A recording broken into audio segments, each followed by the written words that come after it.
పసిపిల్లల్ని cheap రేట్లో కొనడం, డబ్బున్న దంపతులకు లక్షల్లో అమ్మడం. ఇది doctor Namrata model of criminal operation. Fertility పేరుతో ఐవీఎఫ్ చేస్తామంటూ చివరికి సరోగేట్ పేరుతో చైల్డ్ ట్రాఫికింగ్కి పాల్పడుతోంది. తెలుగు రాష్ట్రాల్లో బ్రాంచీలు ఓపెన్ చేసి తన సామ్రాజ్యాన్ని విస్తరించింది. సంతానం కలగజేస్తామంటూ పచ్చి మోసాలకు తెరలేపింది డాక్టర్ నమ్రత. ఇప్పుడు 2 రాష్ట్రాల్లోనూ అనేక కేసుల్లో ఇరుక్కుంది.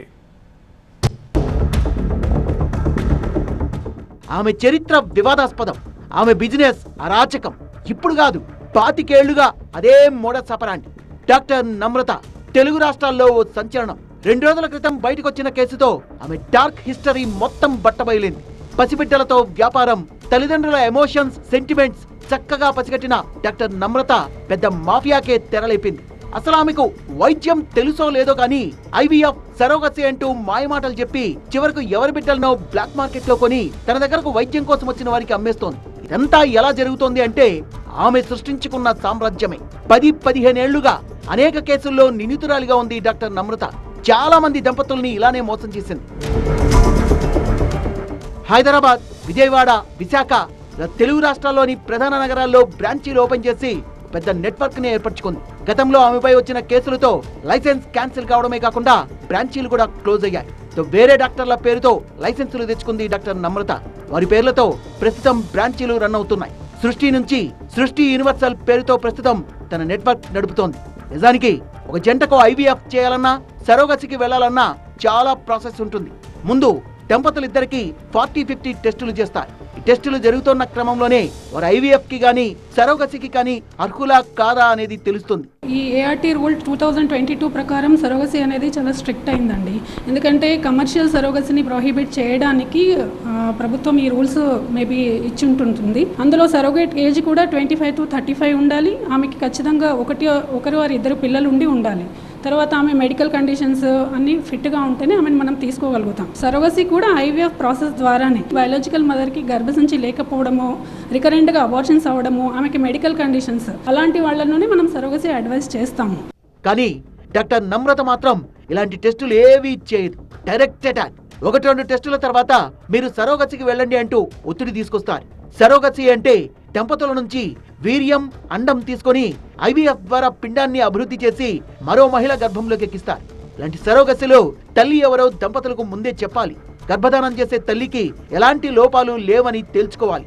వీరికి ఎన్ని టెస్టులు నిర్వహిస్తారో గర్భధానం చేసే తల్లికి కూడా అదే స్థాయిలో టెస్టులుంటాయి. కానీ డాక్టర్ నమ్రత ఇవేవి చేయరు. ఆ తల్లి కూడా దంపతులకు తెలియదు.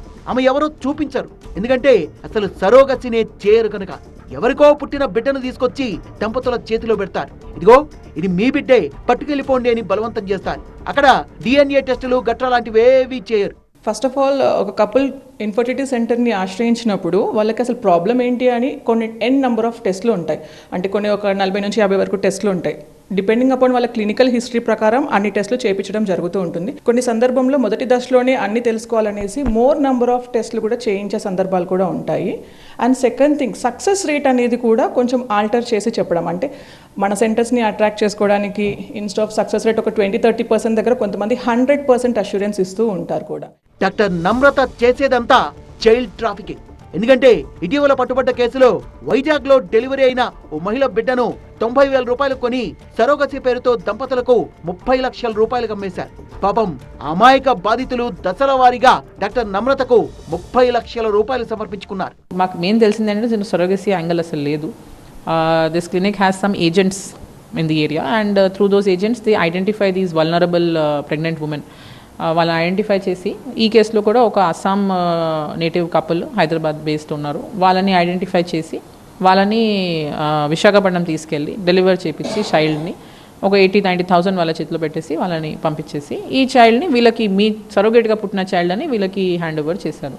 డాక్టర్ నమ్రత పేద మహిళల్ని టార్గెట్ చేసి వాళ్ళతో బేరం కుదుర్చుకుంటుంది. ఆ పేదింటి మహిళలు పిల్లల్ని కనగానే ఆ బిడ్డల్ని కొనుక్కొని లేని వారికి వాళ్ళని అందజేస్తోంది. ఇదేదో అపరదాన కన్నా టైప్ కాదు. అటు పేదవారిని ఫ్రాడ్ చేస్తూ ఇటు బాధితుల్ని చీట్ చేస్తూ తన బిజినెస్ ను అంతంత ఎత్తుకు పెంచుకుంది. కోట్లకు పడగలెత్తిన డాక్టర్ నమ్రత తన కుమారుల సహకారంతో ఇప్పుడు కోర్టుల నుంచి తప్పించుకునే ప్రయత్నాలు చేస్తోంది. విజయవాడ, వైజాగుల్లో కూడా బ్రాంచ్లు ఓపెన్ చేసి ఇదే రకమైన ఫ్రాడ్ కు పాల్పడుతోంది డాక్టర్ నమ్రత. పర్మిషన్లు లేకపోయినా బ్రాండ్లను కంటిన్యూ చేస్తోంది. విజయవాడ బ్రాంచ్లో డిఎంహెచ్ఓ తనిఖీలు చేస్తారన్న భయంతో ఎక్కడి వారక్కడ పరారయ్యారు. మాకు పెట్టిన యూనివర్సల్ హెల్త్ కేర్కి సంబంధించిన అన్నీ ఉన్నాయి ఇక్కడ. దానివే అంటే రిజిస్ట్రేషన్కి సరోగసీ కానీ, తర్వాత బ్యాంకు కానీ, తర్వాత వీళ్ళకి రిజిస్ట్రేషన్ మిగతావన్నీ, అలానే విఎంసీకి ఇచ్చిన వాళ్ళ రిజిస్ట్రేషను, పొల్యూషను, ఫైర్ ఎన్వెన్సీ అన్నీ కూడా యూనివర్సల్ హెల్త్ కేర్ పేరు మీదే ఉన్నాయి. ఏ ఒక్కటి కూడా ఇప్పుడు మీడియాలో వచ్చినట్టు మీరు అడిగినట్టు ఆ పేరు మీద ఏదీ లేవు. మేము వచ్చినప్పుడు అలాంటి బోర్డులు ఏమీ లేవు. మాకు యూనివర్సల్ హెల్త్ కేర్, మా దగ్గర ఫొటోస్ కూడా ఉన్నాయి. సృష్టి ఫెర్టిలిటీ ఘటనపై తెలంగాణ హెచ్ఆర్సీ సీరియస్ అయింది. కేసును సుమోటోగా విచారణకు స్వీకరించిన కమిషన్ జస్టిస్ షమీమ్ అఖ్తర్ అధ్యక్షతన కమిటీని ఫామ్ చేసింది. సిఎస్, వైద్య ఆరోగ్య శాఖను నివేదిక కోరింది commission. Fraud, cheating, money laundering, child trafficking, అన్ని రకాల మోసాలు, ఘోరాలకు పాల్పడుతున్న డాక్టర్ నమ్రత బాధితులు ఎంతమంది ఉన్నారు?